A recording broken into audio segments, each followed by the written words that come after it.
hair. It's just It's hair. just hair. It's just hair. It's just hair. It's just hair. Its culture, its heritage is socially significant. It's powerful. It links us to our people. It gives us strength and holds us steady. It's important, and I'm going to tell you why. It's probably a good guess that African people have been braiding, manipulating, styling, loving, locking their hair since before recorded history. You can assume so because even in our most ancient of recorded history, we show mastery of our hair. Images on the walls of our ancient cities of Kemet, Ta-Nehisi or Nubia, Kush, and sculptures depict scenes of great rejoice when it came to taking care of one's hair. In sculptures, great detail was given to the intricate, significant hairstyles along with other physical aspects that were considered significant. After all, if you're an artist representing your people, wouldn't you accentuate the highest aspects of your culture? There was reference made in the book Hair in African Art and Culture to Boris de Reichswels's Black Arrows, as it makes numerous references to parallels among hairstyles in sub-Saharan Africa and pharaonic Egypt. It goes on to say that, quote, unfortunately, little evidence exists to link the provocative examples observable in ancient Egypt and Nubia with many of the more recent coiffures recorded in the photographs and sculptures to be seen in this exhibition, end quote. However, my surface research revealed several very noticeable styling similarities that continues across ethnic and cultural lines of modern-day Africa. If we're going to start with Kemet and Kush, let's find correlations of hair similarities that continue today. Granted, my knowledge of ancient symbolism is elementary at best, but I don't think I need to know the inner workings of symbols to draw correlations to the images seen here with the images seen here. But I digress. This video isn't going to be about trying to prove the obvious connection to ancient Africa. In many African cultures, hair is seen as a pathway to the soul because it's the highest point on the body and therefore it's the closest to the Most High. Because of this, care of one's hair is usually only trusted to a particular family member or a close friend for the rest of your life. The reason being is that if your hair gets into the wrong person's hands, they could essentially cause you harm. It is because of this spiritual significance that great care was given to the maintenance of one's hair. Hair could be groomed for special ceremonies. In traditional African spiritualities, ceremonies and rituals are done to recognize deities, ancestors, the Most High, and are even done for special times in one's lives. During rites of passage ceremonies, hair would sometimes be shaved or cut into designs, braided, twisted, or structured.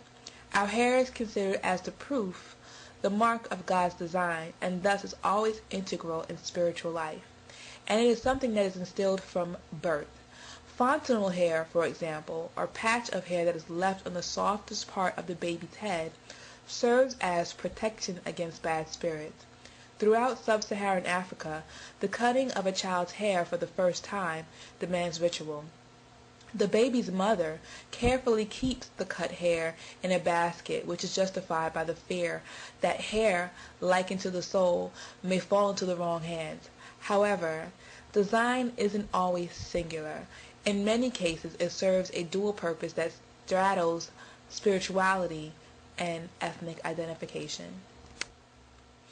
In many cases, hair would tell the onlooker information about what people you belong to, your stature in the community, and if you are unmarried or married.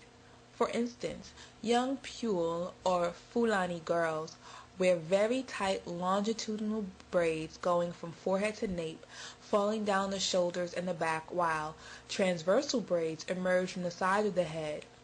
Adolescent Fulani girls have tight braids separated by symmetrical partings and a coiled tuft on either side of the head.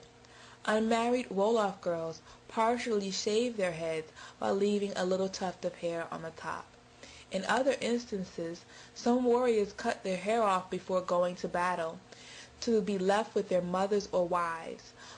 Chiefs or elders in the community would usually cover their heads to signify their importance. So as you can tell, hair is an important identifier, not just to outside people, but also within the communities. Next, let us examine the quote-unquote stuff that is used to obtain the optimal appearance of many of today's hairstyles. Ochre is used to color the hair as well as to protect one's style. The most recognizable people who use this are the Maasai.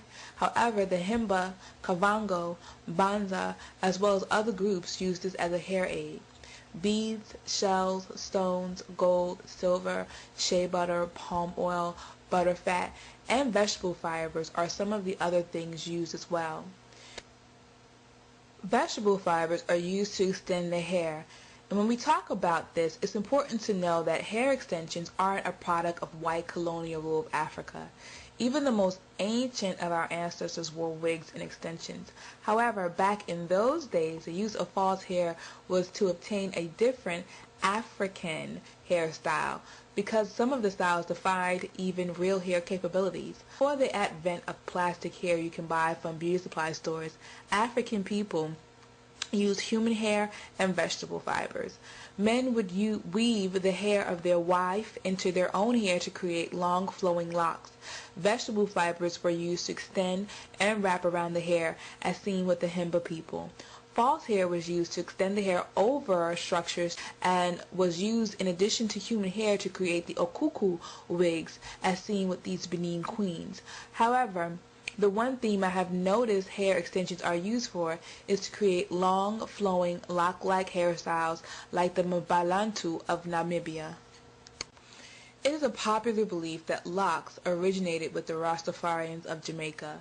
This is untrue. However, it is important to note that the Rastafarians should be given credit for reintroducing the daughters and sons of the diaspora back to the beauty of African hair. I have heard different reasonings for the lock aesthetic of Rastafarians. One is that hair is an extension of God and the soul and should not be manipulated. It needs to grow as does the roots of a tree in its natural form. Another view is that it is used to represent the mane of the Lion of Judah. In either case, it is seen as a spiritual connectiveness to the Most High. This theme is echoed in many cultures of Africa. Within the Asante culture, priests' hair was allowed to grow into long, matted locks called mpese. Priests or priestesses in anyone's culture are spiritual forces in their community. Again, the theme of hair connecting to the soul and the Most High is continued here. In Benin, Yoruba religion, Ihiaga or dreadlocks signify you as a devotee of Olokun, the deity of water. However, being born with Ihiaga, or that special curl, requires a life as a priest or priestess. More manicured looks can be seen on the Maasai and Himba peoples. Less notable groups with locks are the Fang of Gabon, the Turkana, the Mende, the Pokot, and let's not forget the Africans in the diaspora.